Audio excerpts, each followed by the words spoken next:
ঠাকুর বলেছেন বন্ধন আর মুক্তি দুয়ের কর্তাই তিনি।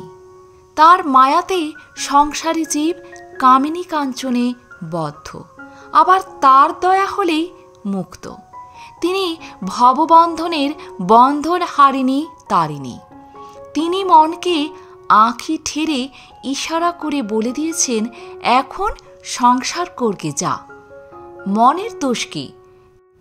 তিনি যদি আবার দয়া করে মনকে ফিরিয়ে দেন তাহলে বিষয়বুদ্ধির হাত থেকে মুক্তি হয়, তখন আবার তার পাদপদ্মে মন হয়।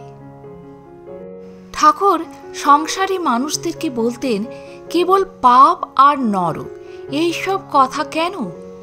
একবার বলো যে অন্যায় কর্ম যা করেছি আর করব না।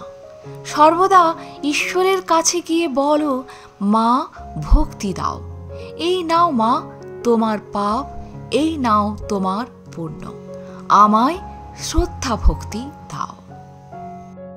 তিনি বলেছেন তাকে হৃদয় মন্দিরে আগে প্রতিষ্ঠা করো, বক্তৃতা লেকচার তারপর ইচ্ছে হয়তো করো। শুধু ব্রহ্ম ব্রহ্ম বললে কি হবে যদি বিবেক বৈরাগ্য না থাকে? ও তো ফাঁকা শঙ্খধ্বনি। যাদের এত আমার আমার করছো চোখ বুঝলেই নাই।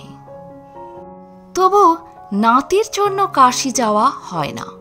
এরূপ সংসার মিথ্যা, অনিত্য, ঈশ্বরই সত্য।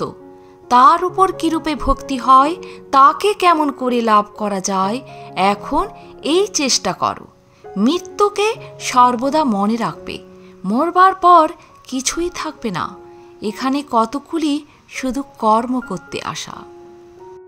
শুধু পাণ্ডিত্য হলে কি হবে যদি ঈশ্বর চিন্তা না থাকে, যদি বিবেক বৈরাগ্য না থাকে? পাণ্ডিত্যে কি হবে যদি কামিনী কাঞ্চনে মন থাকে?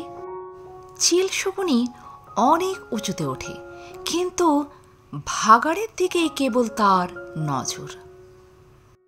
শতকোটি প্রণাম ঠাকুর।